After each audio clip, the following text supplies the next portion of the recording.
Magandang araw at magandang buhay mga kamosangs. Hala, totoo kaya ito mga nagtatanggol kay Bianzi unti-unti nang umaalis? Ano ang dahilan bakit nila biglang iniwan si Bianzi? Panoorin po natin ang panayam ni Ate Glo. Hindi na! No way! No way! Tapos na ang lahat sa akin. Wala na. Anytime, pwede ako mag-reaksyon sa Kalingap at hindi ako itinakwel ni Kuya Bal. Walang Kuya Bal na magsasabi na banat bagsik lumayas ko sa Kalingap. Nasa Kalingap pa rin ako. Nasa Kalingap ako. Nasa kay Doc Club ako. Yan ang tandaan nyo. Wala akong ipagtatanggol sa mga taong mga walang utang na loob. Ha? Wala akong ipagtatanggol. Tama lang ang sinabi ng Kalingap na mga walang utang na loob kayong kuhang-kuha ko na. At huwag nyo akong takot-takutin. At ngayon, alam ko ang lahat, pwede ko yan ikanta. Ha? Na ako ang kumanta, bakit tumingala kayo?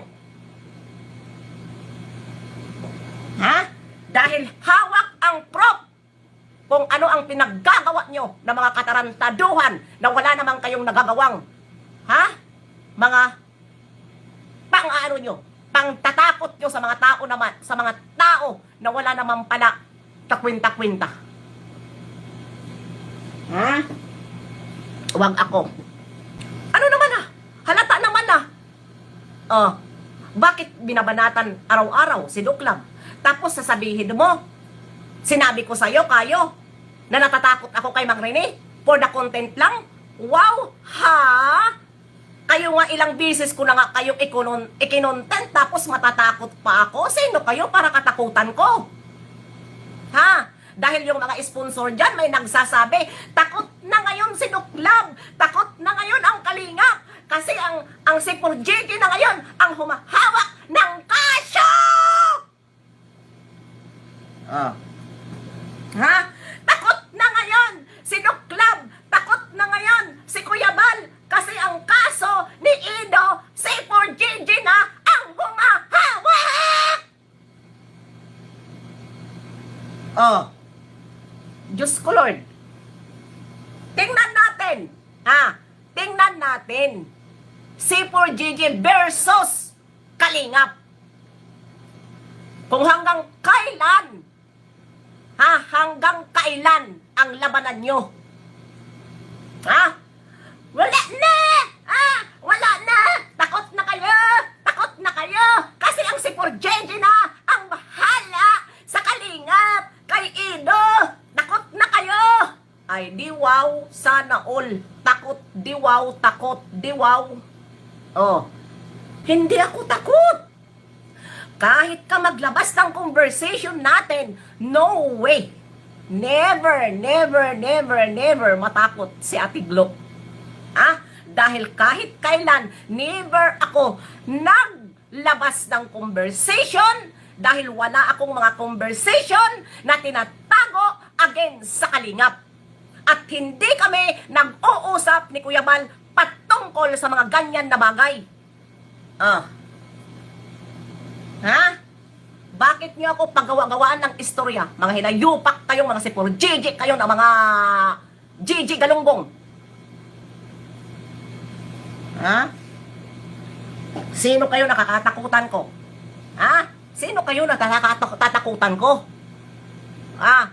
Kayo lang, mga hitsura nyo, mga kulilat nga ang mga views nyo. Kaya, pinagsusumiksik nyo yung mga sarili nyo dito sa Kalingap dahil kapag hindi Kalingap ang inyong topic, kulilat, wala kayo. Ngayon, di ba? Lamunin nyo ang Batalero Family. Kayo ang defender, isaksak nyo sa baga nyo dahil magulo ang mga utak. Tama lang yan, maglaban-laban tayo, Batalero. Kayo mga defender kayo ng Batalero, laban-laban tayo. Yan ang gusto nyo. Total, kayo lang naman ang kinikilala na defender dahil tingnan natin kung hanggang kailan ang pagbabiral nyo.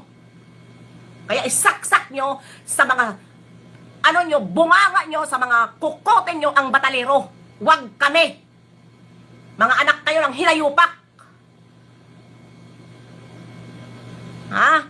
Saksak nyo ang batalero sa kukutin nyo dahil wala kaming hindi kami interesado sa mga taong mga siraang tok-tok, mahirap pakiusapan tulad sa akin, nuray.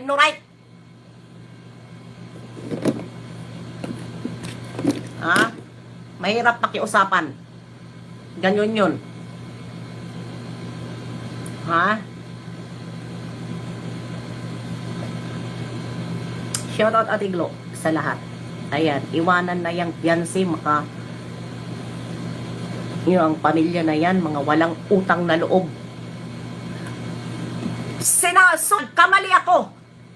Nagkamali ako na kinampihan. Nagkamali kami na kinampihan. Aywan ko sa mga kasamahan ko, wala akong pakialam sa content nila dahil kahit kami magkasama, iba-iba kami content. Pero ako, tapos na ang lahat. Ay, kayo! Obvious naman. Ayan na! Si Beyonce binabanatan ngayon. Di Papa Bear! Bakit puro kayo? Duklab! Si Duklab, hindi kayo binabanatan. Defender kayo ni Beyonce? Defender ba kayo ni Beyonce? Bakit andyan ngayon? Diba, nag-live lang. Si Beyonce kagabi. Ang dami na. Basher, ang dami na, kesyo namamalimos, ang dami, andyan si Papa Bear, andyan, ang dami na. Bakit hindi ninyo tinututukan? Bakit si Duklab na hindi nagsasalita, yan ngayon ang tinututukan ninyo? Defender kayo or for money? Kaya si Duklab ang binabanatan nyo. Ha? Ganon. Hindi kayo babanat kay Papa Sider. Dahil wala yon, hindi yun iniintindi ng mga sponsor na hindi galit. Ha? Kasi galit lang naman sila kay Duklab eh. Kaya si Duklab ang tinututukan ninyo. Balik na naman, panglimos. Diba? Beyonce, balik na naman, panglimos. Bakit hindi yan ang tutukan nyo? Grabe ang mga sinasabi. Si Duklab tuloy na walang sinasabi, yan ngayon ang binabanatan ninyo. Ano? For what? Kasi nandyan si Annalyn sa inyo? Inuutusan kayo ni Annalyn Roelson na para banatan si Duklab? Si Marian? Na ang pinaglalaban nila, asos! Style nyong bulok. Style nyong bulok. Pinaglalaban nyo. Tututukan nila dahil nga, yung sponsor na nandyan sa kanila na sobra kasi galit kasi ang gusto nila, si Duklab magpakamatay sa pagtatanggol kay Beyonce. Asos, bakit si Duklab magpapakamatay sa pagtatanggol? Ha? Bakit magpapakamatay? Ma-appreciate ba yan ng pamilya? Na ang pamilya ay ang sinusunod ang may pera? Ma-appreciate ba yan? Ha? Hindi yan appreciate kahit anong ipagtatanggol. Kami nga! Sino pa ba ang pinangalanan? Na sino dyan ang nakikitimgwa pa lang? Kami yun! Pero inignore ko yun nung panahon na time na yun na nagsabi si Beyonce. Inignore ko yun. Ha? Inignore ko yun. Walang ibang tinuturing noon kundi si kami na the empowered women. Pero ang totoo, hindi kami Team Guwapa. Support kami sa charity. Team Guwapa Charity. Support kami at sa kay Beyonce. Pero ano ang ginawa? Na brainwash ng mga sira ang tok-tok, lalong-lalo na si Kapiste. Na brainwash. Dahil akala niya, kapag makuha niya si Beyonce, ikakayaman niya. Isaksak niyo sa kukote yung batalero na yan kung hanggang kailan kayo yayaman sa batalero na yan. Dahil yun ang alam niyo, sikat, saka walang hiyaan. Yun. Ano ang masasabi nyo sa mga sinabi ni Madam? Bakit ganun na lamang ang galit niya na dati todo suporta kay V, pero ngayon ay hindi na? May nagawa kaya ang mga batalero kaya umaalis ang mga supporters nila?